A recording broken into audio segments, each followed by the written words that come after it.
This is definitely a sort of strange video considering the videos I normally make, but it's a video I've been thinking about making for quite a while, and I thought, now's probably the best time to do it. Um, so first of all, there's gonna be sensitive topics in this video, so like, if you have any sensitivities to like mental health stuff, like maybe don't watch this video if it would, if it's, something that could be triggering to you. Um, but the point of this video is, I guess, just kind of me opening up about basically every aspect of my mental health. I won't be going into extreme personal details with like actual stuff that could, do something like dox me or something like that. But, I will be getting pretty personal, but without, doxing myself and shit like that. Um, the reason why I thought I'd open up and, to the camera and post it for the whole internet to see, I guess, is just, because keep in mind, the person you're looking at right now who's about to tell you every single thing about their mental health is the same person who, honestly, only about a year ago now, wouldn't even show their face in public. Would literally wear a face mask everywhere they go, in fear of just anything happening that could remarkably release any sort of personal information. And the reason why I'm deciding, I might as well maybe just open up is because I know quite a few people who are struggling. And I'm guessing that, it's probably not just the people I know who are struggling, who are the people in the world struggling. Everybody is struggling in some way or somehow. Mental health is one of the big things that people struggle with. So I guess maybe, I don't know, somebody who's struggling could maybe see this and, I don't know, like they see me open up to the entirety of the internet, despite me being a little anxiety riddled little hermit, right? Maybe it will make them like I don't know, like a bit more comfortable talking to people they trust. Since I'm just gonna be letting my soul out to every single person. Anyway, let's start this off. Um, where should I start off? I say we start off with early life. I say we start off with like stuff that I started dealing with very young in life. So as y'all probably know, I am transgender. Like crazy stuff. It's not like it's like my entire personality. But I started suffering from gender dysphoria from birth. Like that's not even a joke. And before anybody tries to say, "Oh, you're, a child, a little baby can't, have gender dysphoria," it was probably just external sources, pushing like stuff onto you. No, it wasn't. It wasn't. There was no, there was no gender stereotypes of any kind pushed onto me for my entire life. My mom has always been somebody who's like, I don't care what you do. If you want to do that, you want to do that. Like, I don't care as long as you're not, doing the wrong thing or hurting anybody or hurting yourself. Like, it's fine. You want to wear these clothes? Go for it. You want to wear these clothes? Go for it. It's always been a very just everything is gender neutral. There's not really any such thing as girls' toys and boys' toys. Like that's how I've been raised. And while yeah, I'd say that probably did help me in order to figure out my gender identity, it didn't persuade it in any sort of way. So if anybody tries to say like, oh, you're trans because of influence, no, it's not. And when I was, okay, so I'm trying to remember when it first was. I think it might have been maybe like when I was 2.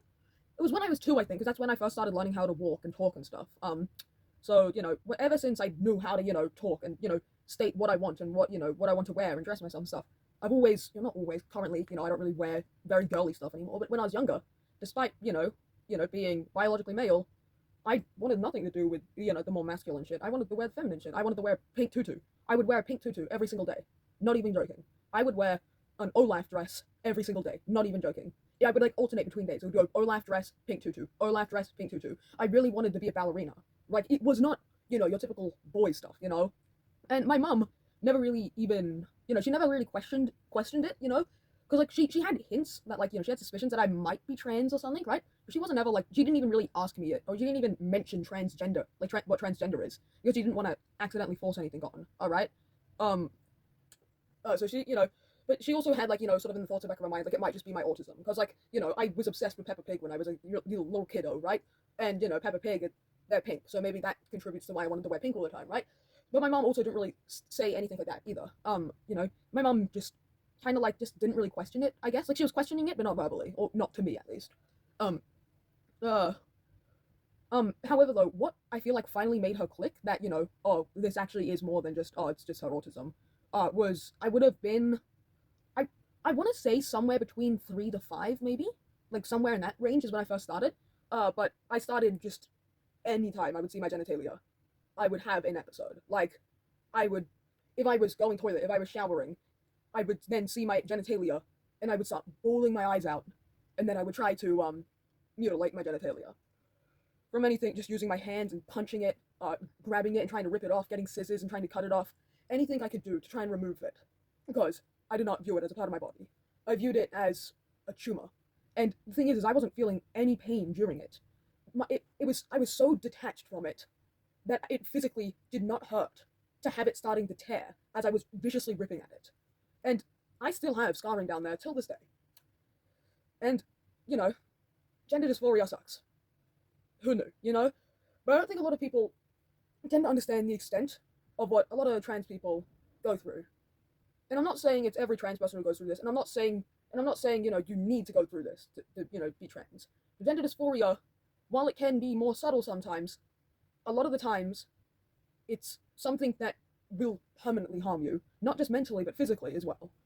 So, after, you know, all those incidents with me just trying to just tear it off, tear my goosh and balls off, like my dick and nuts, and just try and rip them off. Eventually, my mom, you know, just asked me, like, why I was doing it, you know, yada yada. I, like, told her that, like, I don't really understand why I have them, because other girls don't have them. And then my mom sort of just, like, you know, long story short, when I was younger, I suffered from severe gender dysphoria that caused permanent damage to my genitalia. It's not too bad anymore. It has healed quite a bit, but there still is a little bit of, like, scarring and stuff. But yeah, self-mutilation, otherwise known self-harm, it's been, you know, part of my life since I was about 3 to 5. Granted, it's not really part of my life anymore. Like, it doesn't happen much. In fact, hardly at all. But, like, you know, it's still, you know. What should I talk about next? I guess just maybe some of my diagnoses. So, I have quite a few diagnoses. I am on the spectrum, autism spectrum, ASD level 2 to be specific. I have ADHD, OCD, PTSD, anxiety, social anxiety, performance anxiety, a lot. I have a lot. And that's just, like, sort of on the, like, neurological side of things. But I also have physical disabilities as well. I have hypermobility EDS, I think it's called, I believe. Maybe not. It's something like that. But it basically, I'm hypermobile. It's not as obvious currently. It's actually pretty obvious. But when I was younger, it would be more like that. And that doesn't just make my joints more, you know, bendy. It also makes me more prone to having dislocations in my joints, and it makes me more prone to muscle tearing. So, you know, that's pretty fun. I also have postural scoliosis. So, you know, I'm built like Mr. Burns. Like, what am I supposed to say? What else is there? I also have, like, this unknown fucking disability. I don't know. Okay, so it's hard to explain. It shows signs. It shows similar signs to something like cerebral palsy. Wait, no. No, wait. I'm stupid, chat. 1 sec. No, yeah, it shows similar signs to cerebral palsy, right? However, despite having basically every single scan you can physically think of on every part of my body, no medical professional I've been to, which I've been to tons and tons and tons of professionals time and time after again my entire life, none of them can figure out what the fuck is going on. We know it's not cerebral palsy, despite it giving signs of cerebral palsy, but it also has some bits that are not so much signs of cerebral palsy. We have no idea what it is. On paper, it's diagnosed as I said mental blank. It's like something coordinates disorder, something like that. I don't know, but that's not actually what it is. That's just it. That's just what the doctors are calling it for now until we can actually figure out what it is, so I can get the proper funding to support, you know, whatever it actually is. Basically, what it causes to happen is the entire left side of my body, split down the middle, pretty much, is significantly weaker, like, and significantly less coordinated. And I understand that's, you know, that's normal. You know, that's normal. A right-handed person isn't going to be as strong on their left side, right? But normally not to the extent that I am, like that it is with me. It's roughly about 30% weaker and 30% less coordinated on the left side of my body, as well as the fact that a lot of the stuff on my left side of my body is interned. Like, I don't know if y'all can see properly, but my left eye is slightly interned. It's very hard to see, but it is. I don't know. You know, the optometrist, anytime I go to get my glasses checked, they always go, "Oh, wait, did you know you have an interned eye?" And I'm like, yeah, I know. But also, it also causes my left foot to be interned. It's okay. I don't know how I'm supposed to show it. Let me move the camera. It's not showing too well. Yeah, but basically, my left foot is interned. Sometimes it's a little bit more straight. Sometimes it interns. It's hard to explain. I have no control over it as well. I'm not purposely making it interned. It just naturally sits interned. So whatever the fuck that is, you know, pretty annoying. But however, it also then comes with another thing as well. the left side of my body just shuts off. Like, it just goes limp and dies. Like, it happens, like, maybe, like, once or twice every day. There's, like, sometimes the odd day where it won't happen, and then it might happen the next day. It's just really random. There's no pattern to it. There's no way of working out when it might happen or what circumstances it might happen in. It just happens sometimes. Where basically my left side of my body just goes limp and collapses, and then just goes straight back to being normal. Like, it's, like, maybe, like, half a second. It's a split second of just it going like that. I don't know how to explain it. And it doesn't happen, like, as much, oh, not shit, no, wrong word, shit. No, oh, what was I gonna say? Um, uh, it doesn't happen as much when I'm sitting down. At least that's what it appears to be like, I guess. Because when I'm sitting down, when my left side of my body goes limp, it's a little bit harder to see. Like, it normally just, like, I'll just, like, move like that a little, kinda, right? However, when I'm walking, when it goes limp, it's a lot more noticeable. Because I'll be walking, and then I'll just go, and then I'll get back up and keep walking, like nothing happened. So it's pretty neat, I guess. So yeah, I have all sorts of diagnoses and disabilities and all that shit, right? Now, of course, while I'm not necessarily ashamed I have any of those, like, in fact, I stand proud and say, you know what, I'm proud that I have autism. I'm proud that I have whatever physical disability I have. I'm proud that I have all of them. And the reason why I say I'm proud I have all of them is the fact that it's like living life on hard mode, and I'm still thriving, you know? I'm still going. I'm still going the best I can and doing the best I can, despite having it harder than a lot of other people. Granted, there are tons of people who have it harder than I do. There are also tons of people who have it better than I do. Once again, comparison is a thief of joy, but I like to think that when comparing yourself to somebody who is inherently better than you in some shape or way, but they aren't really doing much more than you are, then I feel like it's kind of not the thief of joy, you know, because, like, this person is physically able, like, you know, neurotypical, all of that, yet they have the same skill set that I do, despite me having tons of diagnoses, right?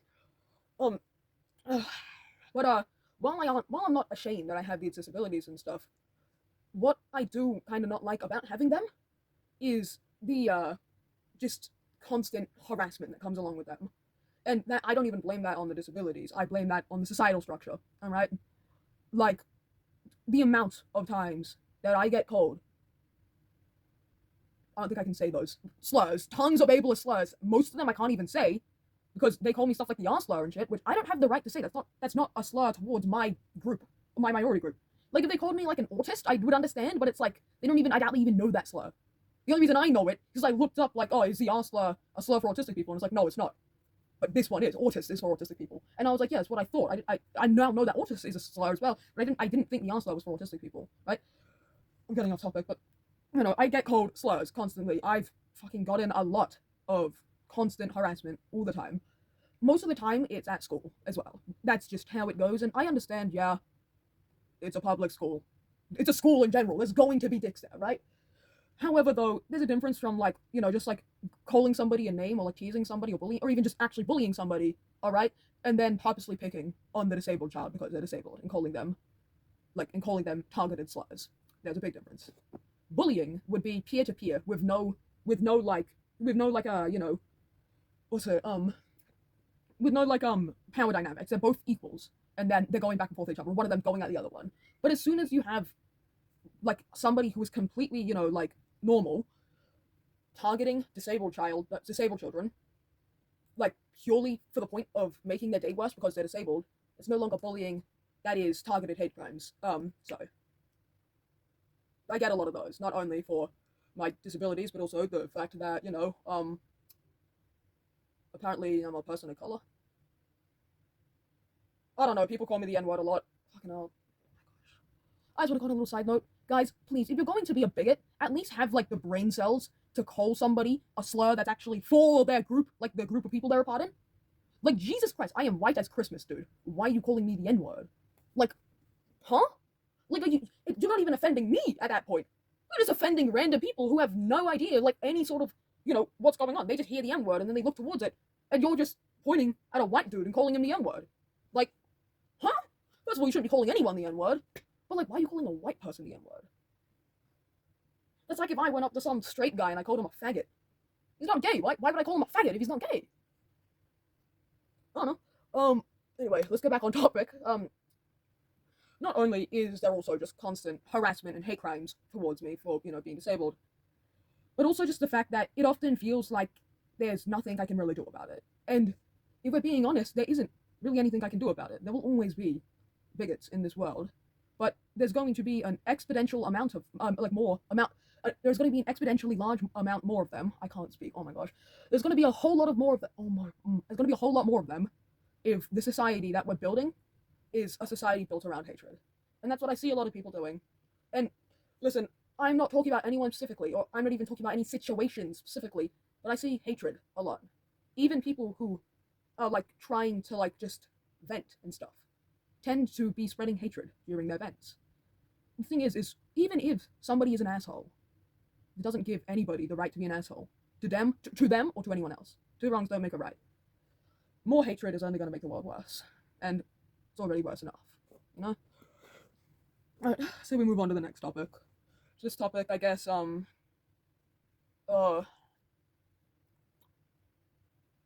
guess we'll do self-harm, which this one is self-harm unrelated to like the self-mutilation / self-harm from when I was younger. Um, so okay, gosh, I've self-harmed quite a bit. Not okay. It's not too much, but at the same time, it's too much because even one bit of self-harm is too much self-harm. Nobody should be self-harming at all, you know. But like it's not. I haven't self-harmed to the point of like, looking like a fucking like a chopping board, you know. I guess yeah. The reasons for my self-harm vary a lot. When I was younger, it was a lot of the time from gender. Well, no, not a lot of the time. Always from gender dysphoria. Um, and then nowadays, not nowadays, 'cause I don't really self harm nowadays, but in recent times, like in the last like 2 years or 3 years or so, reasons I've self harmed have been um just because I was bored. I know it's a really fucking stupid reason to self harm. I was bored. I just wanted to fuck around. Um, Other reasons I've self harmed is from severe stress overload and needing to let stuff out. Um, you know. Other reasons I've self harmed is trying to think. There isn't really any other reasons. It's just mainly those two, and then also the gender dysphoria one. But I don't really face gender dysphoria too often these like nowadays because I'm in the process of transitioning and all. Um. Anyway. Um. What should um what should I talk about next? I guess um I was about to say I guess I'll show my self harm scars. I don't think I'll be doing that. Just one because this is YouTube. I don't think I'm gonna survive posting a video of self harm scars on YouTube. I think I'd probably get nuked off the platform. Oh, yeah, so I'm not gonna show the scars, but yeah, I have some on my arms, and a few on my thighs. That's about it. Self harm. Um, Now let's move on to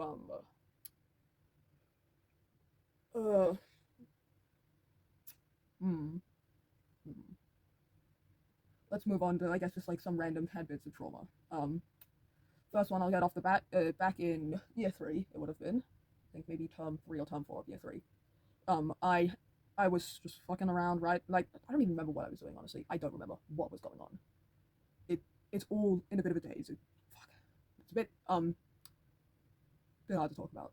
Yeah. Basically, when I was in year three, one of my teachers, for no reason whatsoever, grabbed my arm like that, like just grabbed my arm, and then used their long ass fingernail on their thumb and sliced my wrist all the way up to my elbow. In a deep scarring cut. Blood dripped down my arm. It's still scarred to this day. Well, not really. It's pretty much entirely faded. I don't even know if the camera will be able to pick it up. But, for a good like 4 years after that, it was still very obviously scarred. It started to fade a little over time.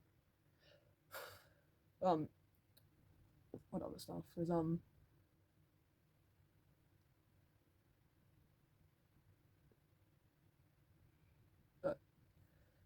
I guess we'll just maybe talk about some people I've lost.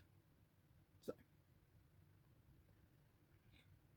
it would have been around April last year, I want to say. Yeah, April last year. Well, yeah. No, it would have been past April. Maybe like May last year. Something like that. My best friend died. So, yeah. I'd known him since kindergarten. And then we'd always hang out. We're good friends. And then he just died of a heart attack. So, that's nice, I guess. Also, by the way, there's another thing as well. In this really old video of mine, I stated that some personal stuff had been going on, and that's why I wasn't working on Edit with Steve 2 too much, and why I hadn't made much progress. The personal stuff was grieving over my best friend's death. So yeah. The another person I've lost is my uncle.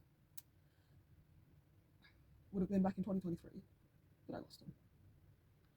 I never really knew him too well. He was always sort of doing his own sort of stuff, but I loved him, and I still do.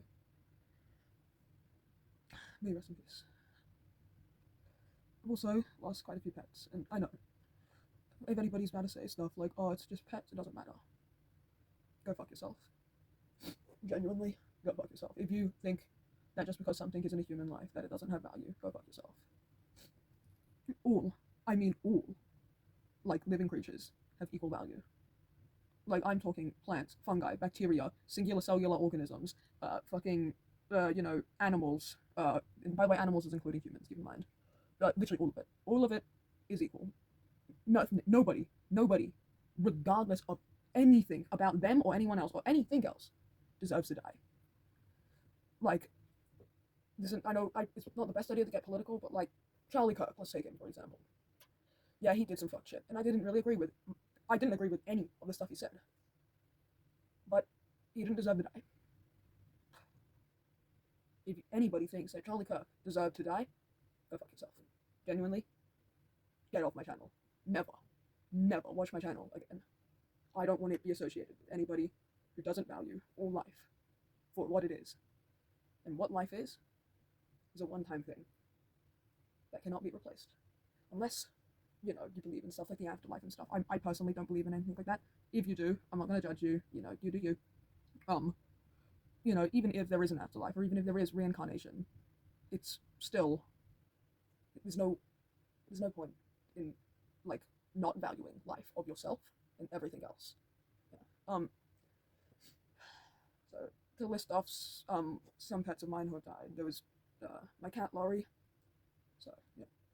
There's Mohawk, my guinea pig. There's Picasso and Paloma and Snowball, my rabbits. There was Godzilla, my other rabbit. There's all of Godzilla's babies. There was Bouncer, once again another one of my old rabbits. All of my fish and snails and insects. There were my axolotls, my mice. A lot. There was a lot. I've had a lot of pets over the years. And before anybody says like, oh, it's animal cruelty, because obviously if so many of your pets have died, then it's because you're not taking care of them. No, it's not. All of my pets had died of either old age or unrelated incidents, like heart attacks from like thunder and stuff. I take good care of the pets. So if anybody wants to say that I don't, go fuck yourself. Yeah.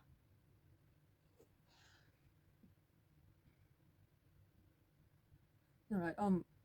Let's I guess move on to, I guess, just things that trigger me. Like, things that if I hear or do or see these things, it's almost definitely that I'm gonna bawl my eyes out. And before anybody says that these things are stupid, let me give context for them. Certain sirens, not really so much anymore. It was a few years ago though, when it, like a few years ago it was more prominent, but it's stopped as much nowadays. But certain sirens used to trigger me due to the fact that it would remind me the incident with my wrist getting slit. Then there was also the Xbox 360 Connect adventure, the thing. Let me that game. You know that game? Probably don't. It's really fucking random. Yeah, anytime I played that game, which I don't play it much because I don't even have an Xbox 360 or Connect or that game or anything. But sometimes I'll go to a friend's house, or I'll go to EB Games or something like that, and I'll see that game, or I'll play that game if it's at a friend's house, and I pull my eyes out every time. The reason is due to the fact that I used to play that game with my best friend who passed away. So, yeah. Well, I didn't even really play it with him much. We played it one time at school because we had like this weird like award ceremony thing, and there was an Xbox 360 there, and we played it, and it's a very fond memory I have of him. Another one is the song by Radiohead, No Surprises. Bawl my eyes out every time I hear it. No joke. And, well, yes, that song is a sad song. The reason why I bawl my eyes out isn't because the song inherently is sad, but because I associate the song with something. So, the first time I had ever really listened to No Surprises was during a FaceTime with one of my friends, and she was on the guitar and she was practicing No Surprises while on FaceTime. So for the entire FaceTime, I was hearing No Surprises on guitar. And then also during the FaceTime, one of the main topics was just her venting to me about her struggles. And ever since then, anytime I hear No Surprises, it just reminds me. So, yeah. By the way, it wasn't just purely venting, she was also, like, showing me scars and stuff. So, it was a lot. What's another thing that just triggers the fuck out of me?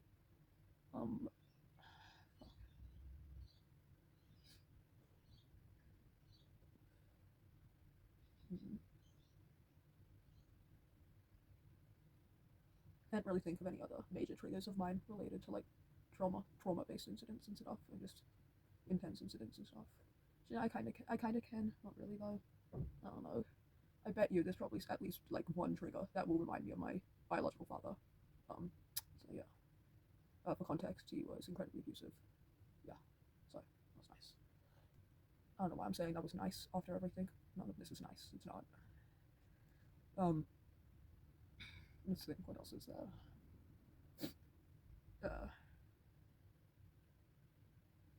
I mean, there's the fact that I'm almost 100% guaranteed to get cancer.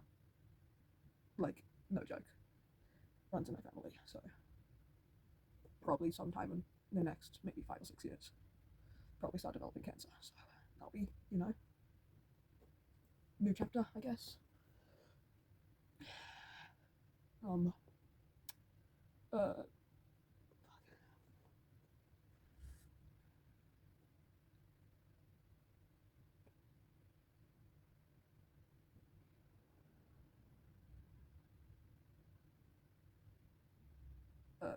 more stuff is I've been physically assaulted many, many, many, many, many, many, many, many, many times, purely due to the fact that I'm different. So that was pretty nice.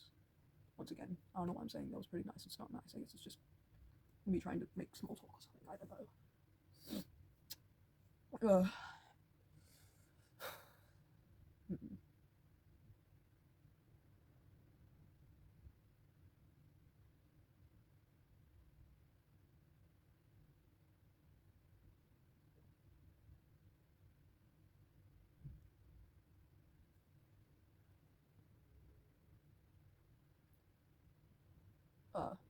I guess another thing I can talk about is exposure to stuff that, well, isn't actually affecting me. Well, normally it wouldn't really, like, it wouldn't, this stuff didn't actually happen to me, but it still affects me just because I either have heard about it or witnessed it.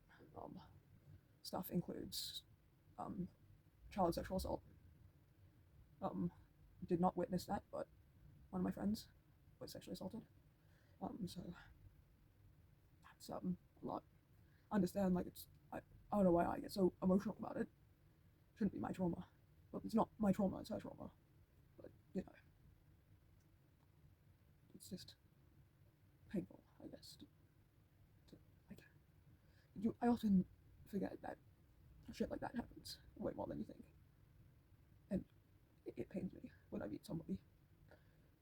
And then I find out something about that. Especially when I find out later, after I meet them. And I think about all the shit I could have done to comfort them. I don't know. It's not my fault, but I blame it. I blame it on myself. I should have been there. Other stuff as well includes uh, um, uh, uh,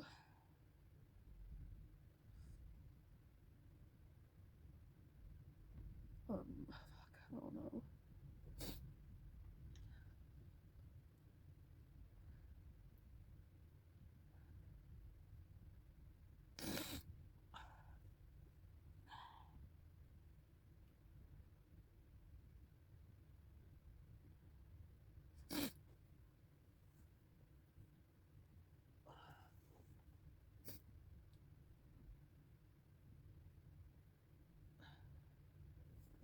okay, there's more than all of that. Like that was a lot, but there's still more, a heap lot more. But that's like I guess the main stuff, and most of the other stuff can fall under like one of like the major categories. It's like there's a lot has happened, a lot is happening, and a lot will continue to happen.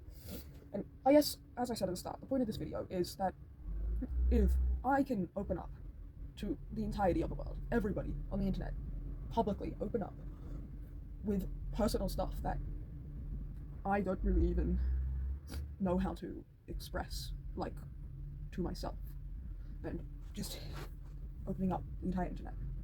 Maybe if anybody with like like issues and stuff, mental health issues and anything like that, sees this video, maybe just hopefully I might, I don't know, like, I don't know what the goal is. It's just continue life no matter what.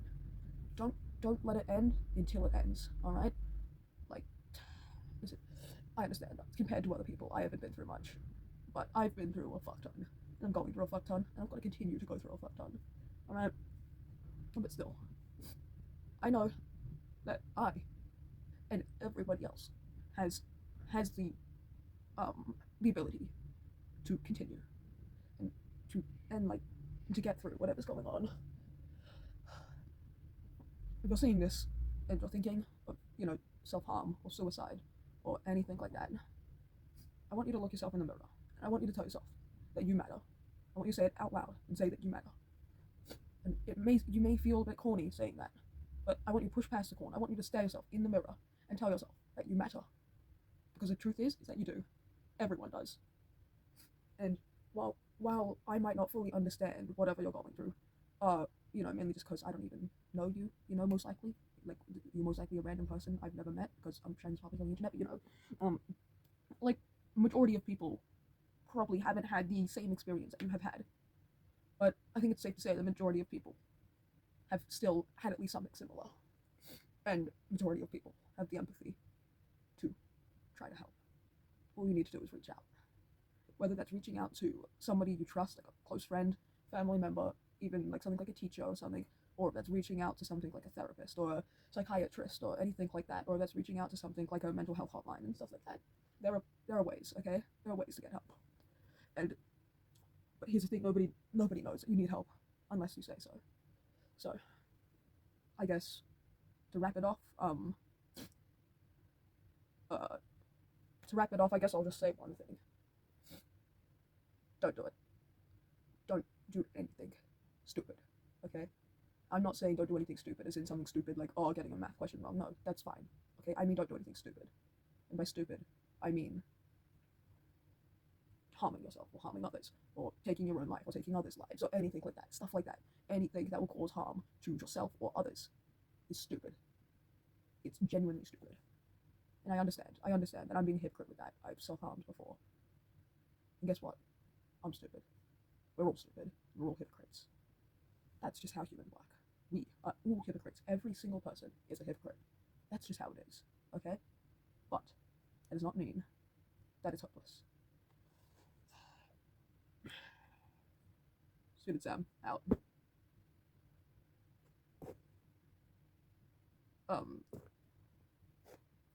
See y'all in the next video, I guess. This was drastically different to my regular sort of videos, but doesn't matter. It was something that needed to be said.